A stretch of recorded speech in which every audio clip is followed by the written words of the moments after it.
kita suarakan haleluya. Mari kita sama-sama puji Tuhan.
Kami percaya Tuhan, bahwa kami ada sampai hari ini itu semua karena anugerah-Mu Tuhan. Karena kebaikan-Mu Tuhan bagi setiap dari kami Tuhan. Kami bersyukur Tuhan. Terima kasih Tuhan. Kami mau mengikut-Mu Tuhan sepanjang hidup kami Tuhan. Kami serahkan hati kami Tuhan.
kehendaknya di hidupku, mengiring Yesus, itulah kekuatan hidupku. Ku yakin anugerahnya mampu jadikanku hamba yang berkenan selalu.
Shalom saudara, Bapak Ibu dimanapun saudara berada, yang couples, yang family dan juga teman-teman profesional, apa kabarnya semua? Saya berharap tentu semuanya masih tetap baik, tetap sehat dan juga tetap bersemangat menjalani keseharian, juga tetap semangat mencari Tuhan. Nah saudara, saya bersyukur bahwa angka COVID di Indonesia sudah menurun. Khususnya saya berterima kasih kepada para tenaga medis dan juga para pendoa yang terus tidak berhenti berdoa supaya COVID-19 bisa selesai di Indonesia. Nah, saudara, beberapa bulan lalu saya sempat terkena COVID. Ayah saya juga terpapar COVID, tapi sayangnya papa saya meninggal, tidak bisa diselamatkan. Karena itu saya mengerti bahwa ada dari kita yang mengalami impact yang nggak baik dari COVID. Nah, saudara boleh bersyukur kalau misalkan saudara masih ada sebagaimana saudara sekarang. Karena itu sebelum kita mulai firman Tuhan, saya mau ajak kita berdoa. Tuhan Allah Bapa, terima kasih buat keberadaan kami sekarang. Tuhan, kami khusus berdoa kepada teman-teman, rekanan kami, seluruh masyarakat Tuhan yang mungkin masih terkena dampak COVID-19 Tuhan. Berdoa biarkan Tuhan sembuhkan mereka, Tuhan berikan kekuatan untuk melewati masa-masa sukar Tuhan. Bersyukur kami masih ada sebagaimana kami ada, karena itu kami mau belajar firman-Mu pada hari ini. Terima kasih Tuhan, hanya dalam nama Yesus kami berdoa, haleluya, amin. Nah saudara, hari ini saya akan berbicara mengenai tema keluarga. Ya, saya akan beri judul Growing Together in Family. Hari ini kita akan belajar bagaimana kita bisa bertumbuh atau apa artinya itu sebenarnya bertumbuh bersama di dalam keluarga. Nah, COVID-19 ajarin kita banyak hal. Salah satunya adalah kita sering atau dipaksa 1-2 tahun ke belakang ini untuk sering berada di rumah. Sehingga sering menikmati atau memanfaatkan waktu bersama dengan keluarga. Dari sini banyak orang yang belajar bahwa keluarga merupakan sebuah entitas yang sangat penting. Ada juga yang belajar bahwa ternyata keluarganya nggak harmonis. Saat dia mau menikmati waktu bersama keluarga, malah dia bingung. Nah, kebanyakan di meja makan juga satu isi keluarga semua main handphone sendiri. Mengajarkan kita banyak tentang keluarga. Nah, Tuhan Yesus juga mengajarkan kita tentang keluarga, bahwa keluarga adalah entitas terkecil, tapi juga merupakan entitas yang sangat penting di dalam kehidupan bermasyarakat. Kalau saudara lihat sebuah negara yang kuat, makmur, bisa dilihat dari kota-kotanya, masyarakatnya yang juga makmur. Dan masyarakat yang kuat itu pasti dilihat dari keluarga yang juga kuat. Sehingga kalau kita turun lagi ke bawah, keluarga yang kuat berasal dari pernikahan yang kuat. Nah, untuk punya pernikahan yang kuat, kita nggak belajar soal pernikahan di sekolah atau di universitas. Ya, karena itu perlu yang namanya belajar mengajar di dalam keluarga. Nah, saudara, kita akan belajar sesuatu. Saya mau ajak saudara ngelihat dari kacamata silsilah turun-temurun keluarga. Ya, ini saya ada tuliskan, ada beberapa kolom di sini, saudara. Ada orang tua, ya. Ini ada saya atau kita, anak dan ada cucu. Nah, saudara, kita semua terlahir nggak ada pilihan. Pasti kita menjadi anak, ya. Kita nggak bisa memilih keluarga, kita pasti lahir sebagai anak. Waktu kita mempunyai peranan sebagai anak, maka orang tua kita disebut orang tua. Ya, benar. Nah, waktu kita memutuskan atau kita menikah, kita menjadi suami atau kita menjadi istri, kita mempunyai peranan baru, yaitu suami atau istri. Dan di waktu yang bersamaan, yang tadinya orang tua kita cuma orang tua, sekarang mereka menjadi mertua. Kita anak dan kita suami atau kita istri. Nah, kalau kita memutuskan untuk punya anak dan kita diberkati punya anak, maka kita menjadi orang tua. Orang tua kita jadi kakek dan nenek dan terus ke bawah. Saat kita jadi orang tua, maka muncul kolom baru, kolom anak. Anak kita menikah, kita jadi mertua. Anak kita jadi orang tua, muncul kolom cucu. Sehingga kita jadi kakek, nenek. Anak kita jadi orang tua lagi, kita jadi buyut dan seterusnya. Ya. Nah, dari sini apa yang kita belajar, saudara, bahwa kalau saudara lihat di waktu yang bersamaan, entah di mana kita berada sekarang. Kalau saya mungkin sekarang bisa dibilang saya orang tua. Saya baru diberkati seorang putri yang sangat lucu. Ya, mungkin saya dibilang orang tua. Tapi di waktu yang bersamaan saya juga suami. Dan karena ibu saya masih hidup, saya juga masih anak. Nah, dari sini kita belajar bahwa di waktu yang bersamaan kita itu memiliki peran yang berbeda-beda. Karena itu perlu terus yang namanya belajar dan mengajar di dalam keluarga. Waktu saya jadi suami atau saya menjadi istri, orang tua saya juga harus belajar sesuatu yang baru. Dia tadinya cuma orang tua, dia harus belajar jadi mertua. Dan jadi mertua itu gak gampang, saudara. Berapa banyak pernikahan atau rumah tangga anaknya yang dicampurin. Ada post power syndrome dan juga semacamnya. Karena itu terjadi di sini itu terjadi saling influensi, saling belajar dan mengajar.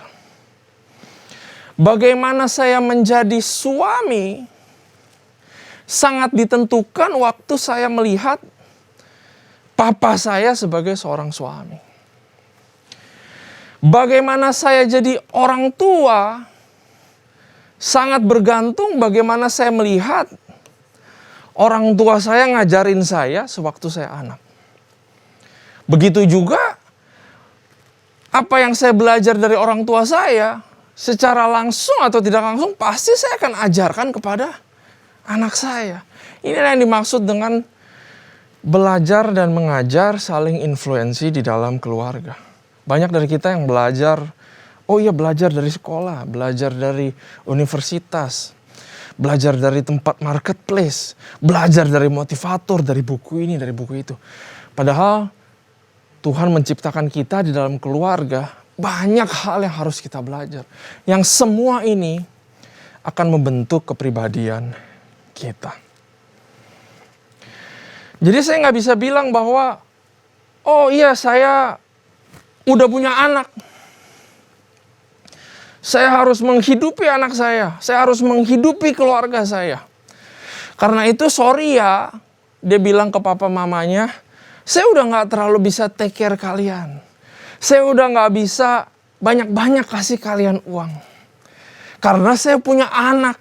Kita selalu berpikir sempit bahwa yang utama keluarga inti saya, istri saya dan juga anak saya. Padahal kalau orang tua saudara masih ada dan belum diambil sama Tuhan, apakah peranan anak hilang? Enggak hilang. Itulah yang Tuhan inginkan. Ya, kalau diberkati dengan berbagai macam peran, kalau saudara bisa sampai jadi buyut, saudara punya banyak hal yang saudara harus ajarkan kepada next generation. Karena itu saudara nggak bisa berhenti untuk belajar. Nah, saya tuliskan di sini, saudara. We learn from what we see, but we teach from what we do. Kita belajar dari apa yang kita lihat, tapi kita mengajar dari apa yang kita lakukan. Kita nggak mengajar dari apa yang kita katakan, tapi kita mengajar dari apa yang kita lakukan. Apa yang orang tua kita lakukan, kita secara tidak sadar kita melihatnya, maka kita belajar itu dan otomatis kita menurunkannya itu kepada anak-anak kita. We learn from what we see, but we teach from what we do. Sebelum kita ngomong ke next generation kita, ke anak-anak kita, saudara, ini juga berlaku di kantor dimanapun. Sebelum kita bilang kepada staff kita, saudara harus melakukannya terlebih dahulu. Kita nggak bisa ngomong, kamu kerjanya yang benar dong, kamu pergi ke gereja dong, kamu kenal Tuhan, kamu baca firman, kamu Kamu puji dan menyembah dong. Kita nggak bisa ngomong seperti itu kalau kita belum melakukannya. Ini satu kata, satu kalimat yang sungguh memberkati saya bahwa sebelum kita berkata-kata, marilah kita melakukannya itu di dalam kehidupan kita. Ya. Nah, saya hanya punya 2 poin, saudara, pada hari ini. Poin yang pertama kita akan lebih lihat dulu di bagian ini. Learn, belajar. Ya, mungkin kita bisa catat sama-sama, saudara. Poin yang pertama yang saya mau bagikan, yang mau saya sharingkan adalah when you stop learning, you stop growing and teaching. Waktu kita berhenti belajar, waktu kita merasa kita udah cukup atau saya udah bisa semuanya, maka sebenarnya kita stop growing. Dan waktu kita kosong, kita nggak ada nutrisi, kita nggak ada sesuatu yang baru, maka tidak ada yang kita ajarkan kepada next generation. Nggak ada yang kita ajarkan kepada anak-anak kita. Tidak bisa tidak, generasi yang di bawah kita itu belajar atau melihat apa yang kita lakukan. Kalau yang kita lakukan itu aja, rutinitas itu aja. Nggak ada sesuatu yang baru, nggak ada sesuatu yang meaningful, yang valuable yang kita bisa belajar. Maka kita berhenti bertumbuh. Ya. Anak-anak kita, orang-orang di sekitar kita perlu yang namanya role model. Perlu teladan dan perlu panutan. Karena itu kita nggak boleh berhenti belajar. Nah, saudara, saya ada sebuah cerita. Beberapa bulan lalu, saya sedang mencari seseorang untuk memperkuat tim saya di kantor. Nah, saya perlu orang yang punya skill set yang pengalamannya 10 tahun ke atas. Ya, di satu bagian yang sangat spesifik, yang sangat susah. Nah, kita cari itu. Saya minta bantuan dari Human Resource Department. Mereka cariin susah banget dan akhirnya ketemu satu candidate. Seperti biasa, saya dijadwalkan, saya harus menginterview dia. Nah, pas 1 hari sebelum interview, saya lihat bahwa saya dikirimkan CV-nya atau resumenya ke email saya. Dan waktu saya lihat resumenya, saya langsung bilang kepada recruiter, kamu nggak salah cari orang ya? Ini orang pengalamannya udah terlalu hebat. Mana mungkin dia mau berada di tim saya bilang seperti itu.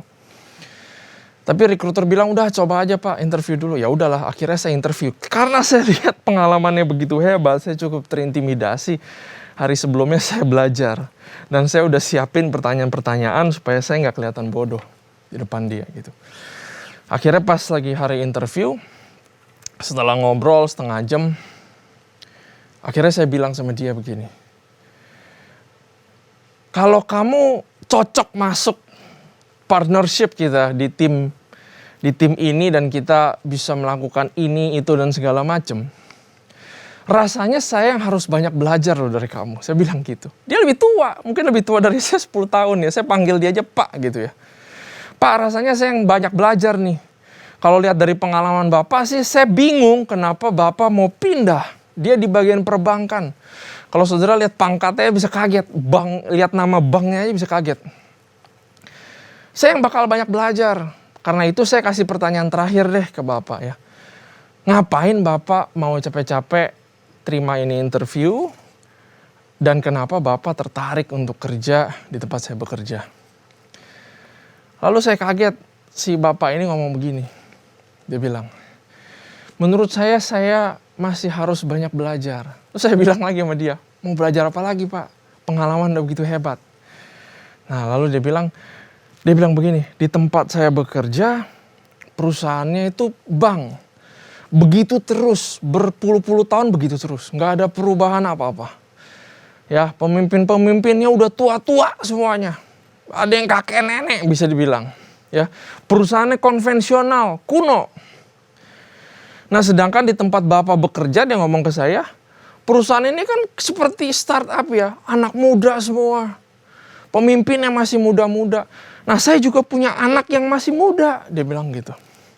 Kalau saya sekarang nggak belajar, working culture anak-anak muda kayak gimana.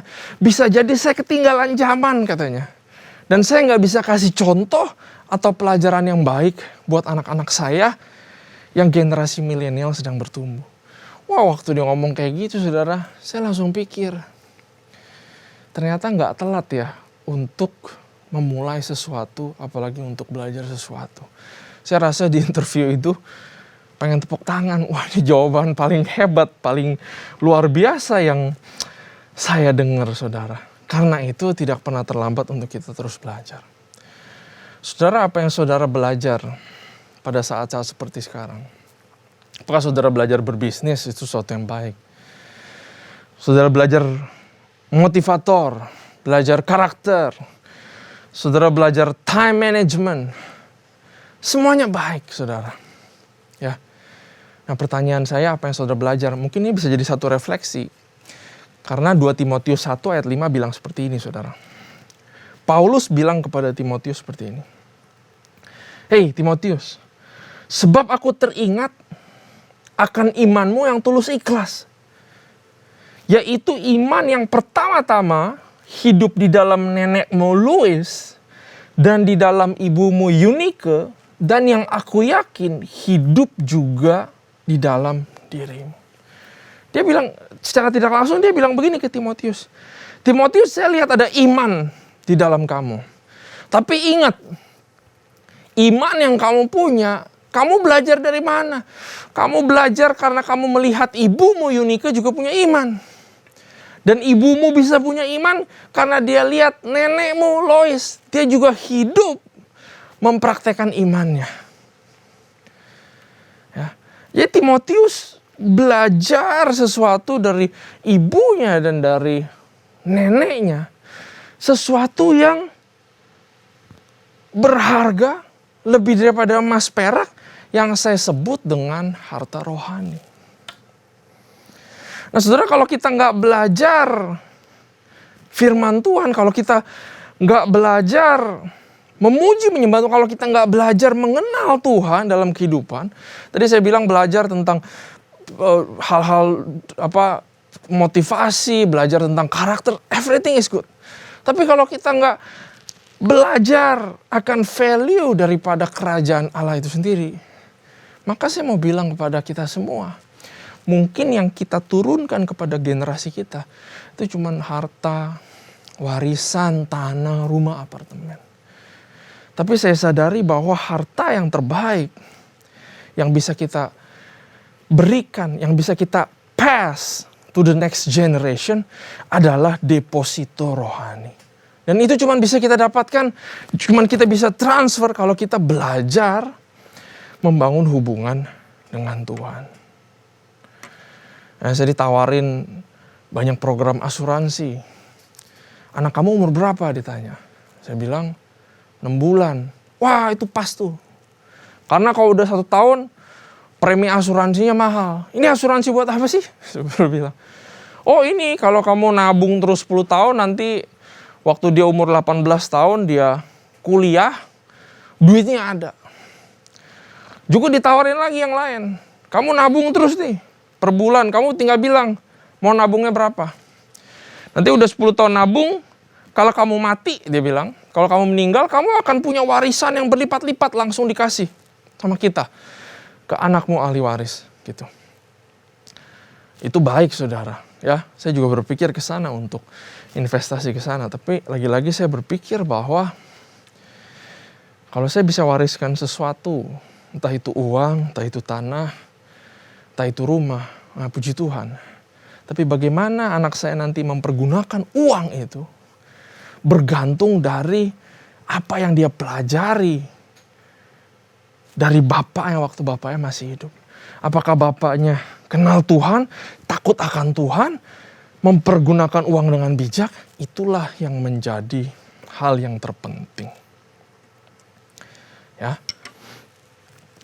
1 Korintus 4 ayat 16-17. Paulus berkata juga kepada umat jemaat di Korintus, sebab itu aku menasihatkan kamu, turutilah teladanku.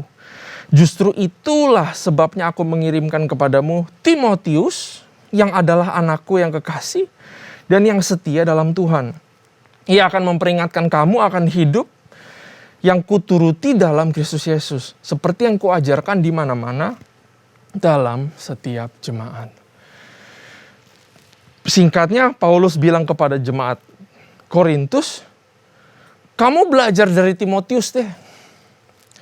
Karena Timotius belajar dari saya. Karena itu turuti teladan saya, dia bilang. Dan kenapa? Karena saya belajar dari Yesus. Yesus pun di dalam pelayanannya dia sering bilang ke murid-muridnya atau ke orang-orang. Dia bilang apa? Ayo ikutlah aku. Ikutlah aku supaya kamu bisa lihat cara hidup kerajaan Allah tuh begini. Ikut aku, jual semua hartamu. Dia bilang kepada satu anak muda. Ikut aku dan kamu akan belajar bahwa hidup bahagia nggak selalu tergantung daripada harta.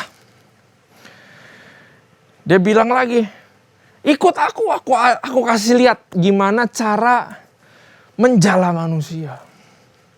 Kamu menjala ikan bisa kan? Tapi menjala manusia, ikut dan belajar daripada aku.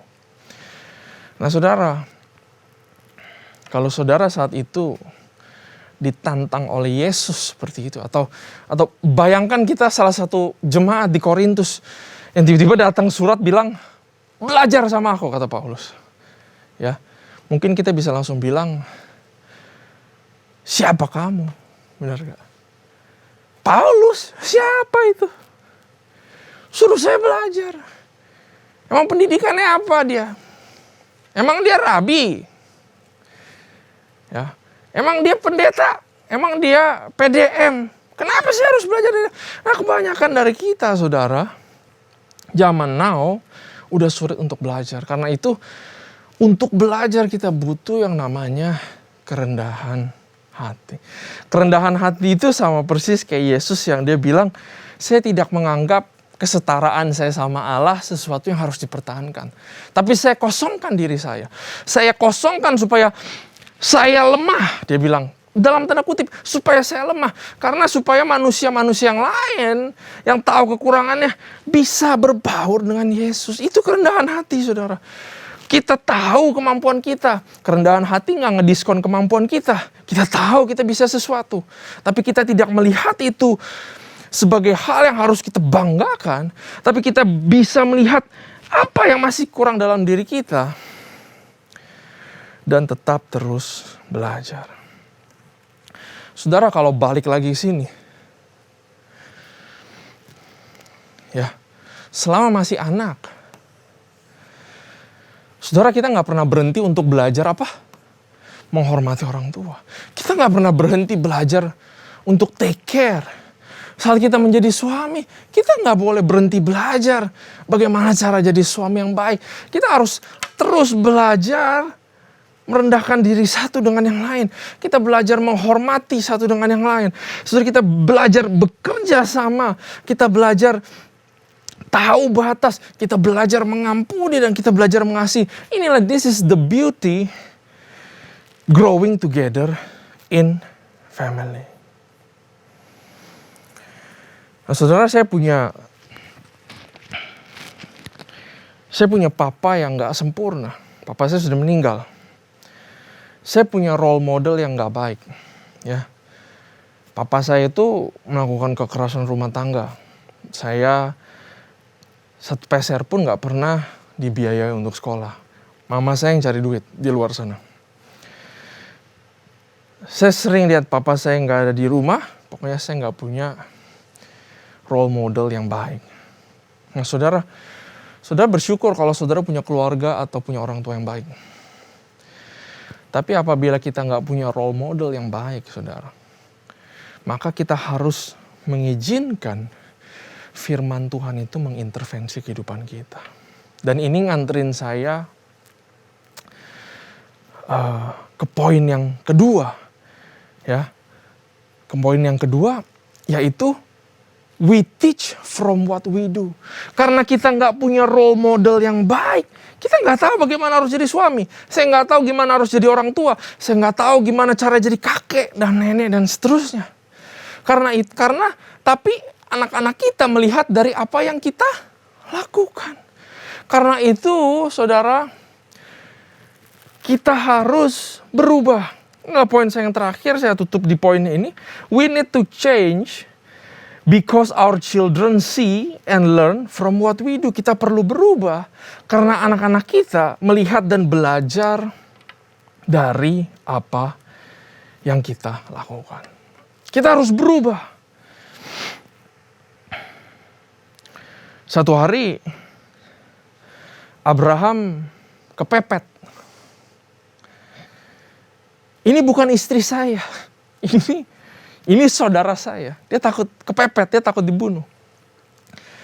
Nah, amazingly, anaknya Ishak juga melakukan hal yang sama. Ini bukan istri saya, dia bilang gitu.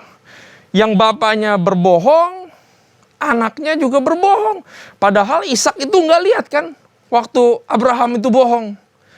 Tapi amazingly, Ishak ngelakuin hal yang sama. Nah, saya takut.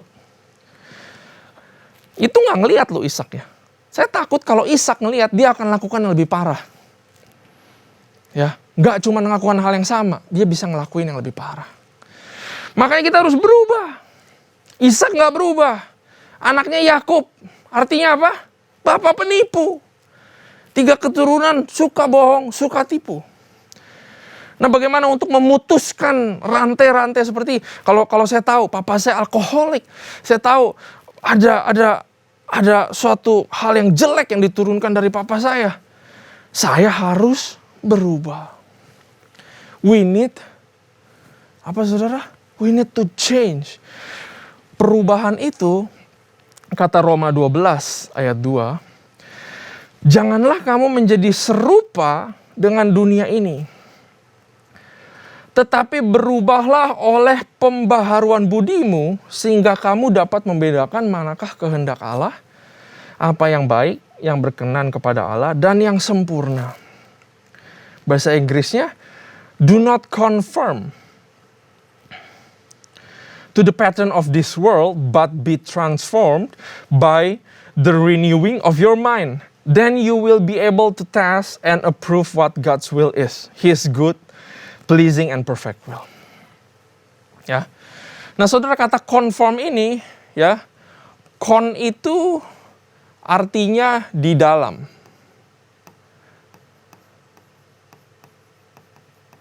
Ya. Form artinya bentuk. Jadi conform itu artinya berada di dalam bentuk. Sama kayak air ini, saudara. Air ini kalau saudara lihat bentuknya botol. Karena dia berada di dalam bentuk ini. Mau dia diapa-apain tetap dia bentuknya adalah botol. Karena itu Paulus bilang, jangan ada di dalam bentuk yang salah. Tapi harus transform. Trans itu melampaui.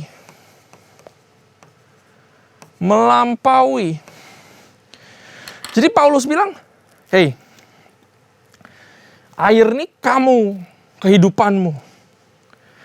Jangan masuk ke dalam bentuk dunia yang salah. Tapi harus keluar dan punya bentuk yang baru, yang benar di hadapan Tuhan. Berapa banyak kita minta didoakan. Kak, doain saya dong. Pak Pendeta, doain saya dong. Saya kok nggak bisa berubah.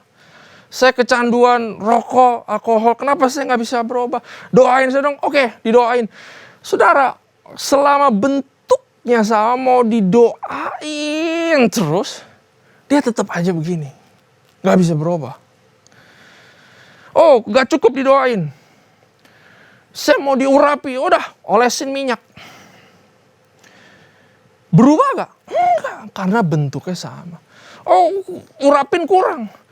Pergi ke KKR, didoain. Wah, dalam nama Yesus, jatuh. Bangun lagi. Jatuh, bangun. Sama gak bentuknya? Sama bentuknya. Karena itu Paulus bilang kita harus berubah. Nah, saudara, bentuk ini adalah sesuatu yang menghalangi kita. Kita terperangkap. Bentuk akan orang tua, bentuk form tentang suami, form tentang istri, form tentang memberi, form tentang cinta Tuhan. Semua kita lihat kebanyakan dari orang tua kita, dari generasi sebelum kita. Kalau generasi sebelum kita melakukan hal itu, maka kurang lebih kita juga melakukan hal yang sama. Kita berada dalam bentuk, terperangkap di dalam bentuk yang salah. Berapa banyak orang tua yang ajarin anaknya di sekolah minggu ya saudara, kamu harus kasih kolekte. Tapi kolektenya pakai uang kecil aja ya. Berapa banyak kita sering gitu. Kenapa kita bisa bilang kolekte pakai uang kecil? Karena dulu kita diajarin sama mama papa kita begitu. Kamu kolekte pakai duit kecil aja, pakai uang sisa. Padahal firman Tuhan bilang, berikanlah persembahan yang terbaik kepada Tuhan. Kita terperangkap dalam satu bentuk, kita harus keluar dan kita harus berubah dan transformasi. Kalau kita nggak berubah dan kita nggak transformasi, maka kemungkinan besar anak kita, they learn from what they see. Kamu kolekte dong, kamu pakai duit kamu dong buat kasih Tuhan. Lah papa sendiri kalau kolekte pakai duit kecil. It doesn't work like that. Ya, maka kita harus berubah. Kita harus change di dalam kehidupan kita, saudara. Nah, saudara, papa saya is not a good role model. Dia nggak pernah memeluk saya. Dia nggak pernah bilang, Randy, I love you. Dia nggak pernah bilang seperti itu. Dia tidak membiayai keluarga kami. Ya. Dia tidak pernah father to son itu kayak kasih nasihat, ujangan, dia nggak pernah, saudara. Ya, karena itu apabila saya tidak berubah, sekarang saya sudah menjadi orang tua. Kalau saya nggak berubah, kalau saya nggak izinkan firman Tuhan itu intervensi saya, maka kemungkinan besar saya akan hajarkan atau saya akan berperilaku yang sama terhadap anak saya. Papa saya itu nggak suka main sama anak-anak. Dia nggak pernah gendong, dia nggak pernah dekat dengan anak-anaknya. Tapi saya belajar sesuatu bahwa kemarin waktu saya kena COVID-19, saya harus karantina 2 minggu di rumah juga, di kamar yang berbeda. Ya, dari situ saya belajar bahwa, wah saya kangen banget ya sama anak saya waktu masih 5 bulan, 6 bulan. Saya kangen banget sama dia. Tapi waktu saya masih sehat kemarin, saya nggak terlalu deket sama anak saya kebanyakan kerja. Saya pikirnya, oh ya anak saya ntar mesti sekolah, TK, SD, wah uang pangkal mahal, saya harus kerja mati-matian. Saya kerja dari pagi sampai jam 6, jam 7, udah kasih istri aja yang ngurus. Mungkin saya main sedikit, kalau nangis, udah ketakutan, udah ini kasih istri gitu. Nah, tapi kemarin waktu saya karantina 2 minggu, saya putuskan untuk berubah. Saya akan bukan konfront secara mau konflik ya. Saya akan hadapi anak saya. Kalau anak saya nangis, saya akan coba gimana caranya supaya nggak nangis. Tapi saya tetap mau gendong dia, saya tetap mau main sama dia. Saya tiap hari katakan, hey I love you, daddy loves you. Wah saya dekat dengan dia, saudara. Dan saya putuskan untuk berubah. Ya, belajar mengajar di dalam keluarga. Bagaimana kita lihat orang tua, itu yang kita ajarkan ya waktu kita di sini. Ya. Bagaimana kita lihat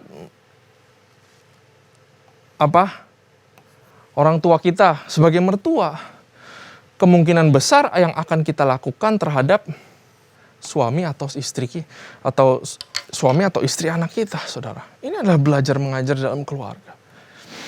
Ya. Karena itu saudara, mari kita terus belajar, gak berhenti untuk belajar. Mari kita belajar, izinkan firman Tuhan intervensi kehidupan kita. Sehingga kita tahu yang mana yang baik, yang mana yang benar, dan mana yang berkenan kepada Allah. Dan gak cuman belajar saudara, tapi kita praktekkan dalam kehidupan kita. Bayangkan kita seperti Louis, seperti Eunike, kita praktekkan iman dalam kehidupan kita. Kita puji dan sembah Tuhan di depan anak-anak kita.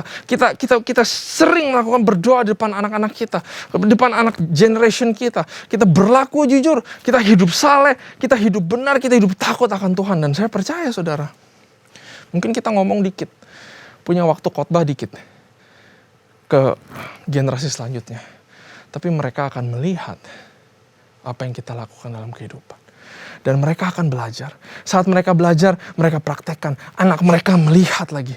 Dan itulah yang Tuhan inginkan dalam kehidupan kita. Growing together in family. Belajar dan mengajar pada waktu yang bersamaan. Tuhan Bapa, terima kasih buat firman ini.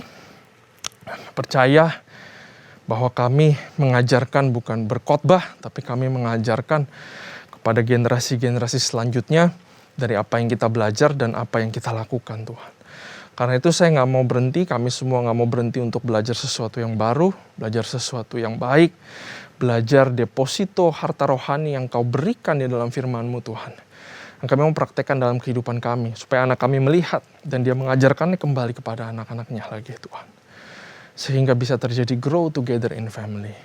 Menuju kepada suatu kedewasaan rohani bersama Kristus. Terima kasih Tuhan. Hanya di dalam nama Yesus. Haleluya. Amin. Sehubungan dengan akan diadakannya ibadah onsite mulai pada hari Minggu 7 November 2021 di GBI PRJ Group CK7, maka Bapak Ibu wajib melakukan booking seat. Berikut langkah-langkahnya. Bapak Ibu harap mendownload terlebih dahulu aplikasi GBI PRJ Group CK7 di Google Play Store atau App Store.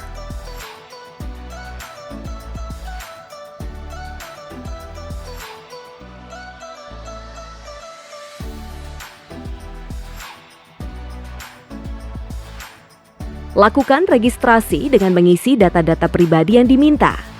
Setelah selesai mengisi data-data pribadi tersebut dengan benar, maka Bapak Ibu akan menerima 6 angka OTP melalui SMS di mobile phone atau di email Bapak Ibu sekalian. Dan harap masukkan 6 angka OTP tersebut dengan benar agar dapat melanjutkan tahap berikutnya. Kemudian klik 3 garis yang posisinya berada di kiri atas layar mobile phone Bapak Ibu sekalian. Untuk booking seat, Bapak Ibu dapat memilih modul booking on-site schedule. Sebelum booking e-ticket on-site, harap Bapak Ibu membaca fakta kesepakatan mengikuti protokol kesehatan dan disclaimer ibadah on-site GBI PRJ Group CK7. Setelah Bapak Ibu menyetujui isi dari fakta kesepakatan dan disclaimer tersebut, harap memberi centang di kotak tanda sudah membaca dan menyetujui isi fakta dan disclaimer serta dilanjutkan step berikutnya. Bapak Ibu harap mengisi cabang dan jam ibadah on-site yang dipilih. Kemudian klik submit. Lalu Bapak Ibu akan mendapatkan nomor e-ticket untuk ibadah on-site sesuai yang Bapak Ibu pilih jika seat masih tersedia. Jika tidak tersedia lagi, maka Bapak Ibu dapat memilih tempat dan jam ibadah yang lainnya. Booking e-ticket dapat dilakukan mulai hari Senin 1 November 2021 pukul 9 waktu Indonesia Barat untuk ibadah on-site hari Minggu 7 November 2021, demikian untuk minggu-minggu seterusnya. Jika sebelum tanggal 1 November 2021 Bapak Ibu sudah mencoba booking dan berhasil, itu hanya merupakan uji coba atau trial dan e-ticket tersebut tidak berlaku. Mohon Bapak Ibu melakukan booking seat mulai hari Senin 1 November 2021 dimulai pukul 9 waktu Indonesia Barat. Tempat terbatas, harap Bapak Ibu memperhatikan waktu booking e-ticket tersebut. Terima kasih. Selamat bertemu di ibadah onsite perdana pada hari Minggu 7 November 2021. Berikut kami sampaikan tata cara mengikuti ibadah onsite di GBI PRJ Group CK7.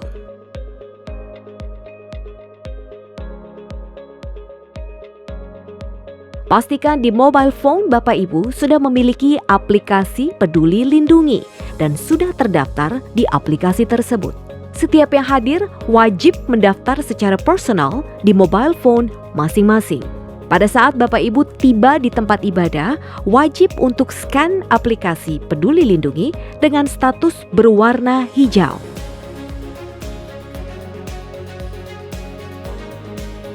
Kemudian Bapak Ibu memperlihatkan e-tiket tanda bahwa Bapak Ibu sudah terdaftar di ibadah tersebut kepada pengerja gereja yang bertugas.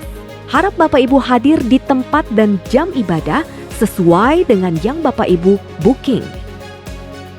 Untuk saat ini sesuai ketentuan, maka yang diperkenankan mengikuti ibadah onsite berusia 18 sampai dengan 60 tahun. Bapak Ibu wajib menggunakan masker medis dengan suhu tubuh maksimal 37,3 derajat Celcius. Sebelum memasuki ruang ibadah, Bapak Ibu diminta untuk memakai hand sanitizer serta menginjak alas kaki khusus yang menggunakan disinfektan. Kemudian Bapak Ibu harus mengikuti security check demi untuk keamanan dan kenyamanan dalam mengikuti ibadah. Setelah itu Bapak Ibu harap scan e-tiket sampai keluar tanda e-tiket Bapak Ibu berhasil di check-in.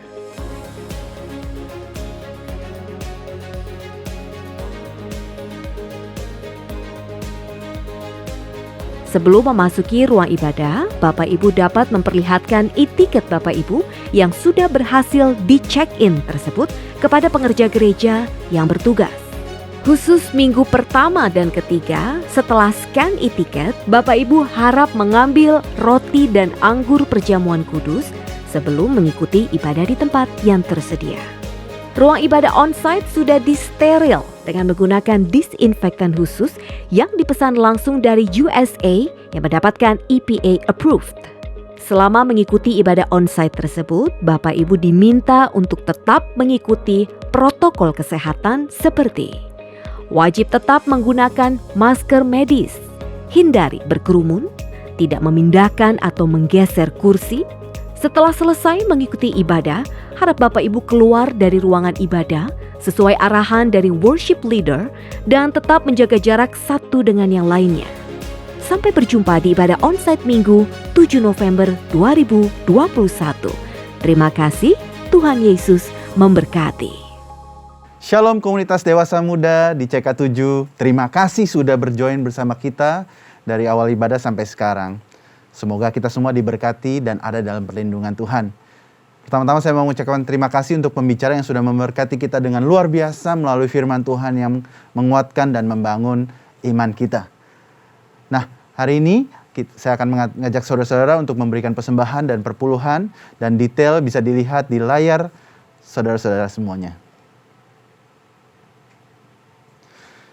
Saya akan membawakan beberapa pengumuman saudara-saudara komunitas dewasa muda di CK7 bahwa kami memiliki kul-kul yang khusus untuk para dewasa muda, yang professionals dan yang couples. Ya, di GBI PRJ dan juga di GBI HCR ada kul-kul yang menjadi wadah untuk para yang professionals dan yang couples. Silahkan hubungi DM kami at 2pm_GBI PRJ dan at U-turn_GBI HCR. Saudara-saudara, perlu saya highlight bahwa di GBI PRJ kita sudah mempunyai kul yang khusus untuk pasangan muda yang memiliki bayi-bayi yang sungguh menggemaskan. Ya, seringkali kami overtime dalam pertemuan kul kami karena kita membahas tentang segala macam dinamika yang terjadi di dalam kehidupan pasangan muda yang baru mempunyai anak. Silahkan tune in dan bisa hubungi di Instagram kami. Dan juga ada kul-kul yang professionals yang begitu dinamis sehingga bisa memberkati kita dan menjadi wadah buat kita mempunyai interaksi yang baik dengan sesama pencari dan pengasih Tuhan Yesus. Tiba saatnya kita akan bersatu dalam doa dan kiranya kita semua tundukkan kepala dan kita berdoa untuk bangsa dan negara kita. Tuhan Yesus, kami mengucap syukur untuk hari ini. Kami berdoa Tuhan, kami mau bawakan bangsa Indonesia ke hadapan Tuhan. Kami berdoa Tuhan, kami mau ucapkan shalom atas negeri ini yang kami cintai. Kami berdoa Tuhan, supaya Tuhan Kau boleh halau semua Tuhan virus dan semua segala macam permasalahan yang ada di negeri ini. Biar kiranya Tuhan, berkat Tuhan boleh menaungi negara ini. Kami juga berdoa untuk Presiden Jokowi, Wakil Presiden dan seluruh jajaran pemimpin yang membuat keputusan atas negara dan rakyat Indonesia. Biar kiranya Tuhan takut akan Tuhan dan kasih kepada sesama manusia boleh ada di dalam setiap pertimbangan mereka dalam membuat keputusan. Tidak lupa kami berdoa juga untuk gereja kami Tuhan, GBI PRJ Group CK7. Kami berdoa, kami mau mengucapkan berkat untuk Pak Niko sebagai senior pastor dan juga Dr. Yanto dan semua pemimpin-pemimpin kami Tuhan yang sudah begitu luar biasa menabur benih rohani di dalam kehidupan kami. Kami berdoa Tuhan tangan perlindungan-Mu nyata di dalam hidup mereka. Kami berdoa juga Tuhan supaya gereja kami menjadi perpanjangan tangan Tuhan untuk menolong banyak Tuhan yang membutuhkan baik secara jasmani ataupun rohani Tuhan Yesus. Kami juga berdoa untuk tenaga medis yang ada di garis depan dalam melayani masyarakat dalam menalangi kasus COVID ini. Kiranya Tuhan berkati mereka, berikan mereka kekuatan, penghiburan. Tuhan supaya mereka juga mempunyai kebijaksanaan untuk menolong banyak orang Tuhan Yesus. Terima kasih Tuhan Yesus. Jemaat-jemaat Tuhan kiranya Engkau angkat tangan di hadapan Dia dan terima berkat dari Allah Bapa, kasih setia Kristus Yesus dan penyertaan Roh Kudus boleh ada bersama-sama kita semua para young couples dan young professionals. Biar apa yang kau lakukan itu dijadikan Tuhan berkat. Apa yang kau buat, apa yang kau ucapkan itu menjadi berkat buat banyak orang. Biar kiranya jalan-jalan kehidupan kita, keseharian kita boleh mencerminkan dan membuat namanya dimuliakan. Terima kasih Tuhan di dalam nama Yesus. Amin.